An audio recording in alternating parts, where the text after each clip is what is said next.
Oltiariq tumanida Davlat xavfsizlik xizmati raisi kubogi uchun musobaqa bo'lib o'tdi.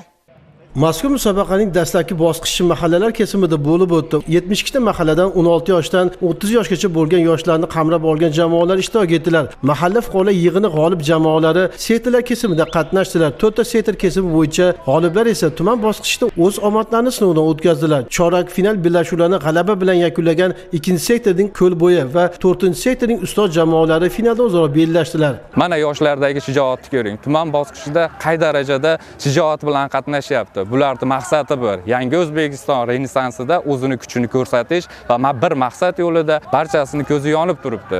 Final bellashuvlari keskin kurashlar ostida o'tdi. Dastlab Ustoz jamoasi a'zolari 2 marotaba raqiblar darvozasini ishg'ol etdilar. Ularning 2 to'piga Ko'lkeldi jamoasi 11 metrlik jarimadan to'p kiritib hisobni 2-1 ko'rinishga olib keldilar. Ammo mahorat jihatdan ustun bo'lgan Ustoz jamoasi yana bir to'p kiritib 3-1 hisobida g'oliblikni qo'lga kiritdilar va musobaqaning viloyat bosqichiga yo'llanmani qo'lga kiritdilar.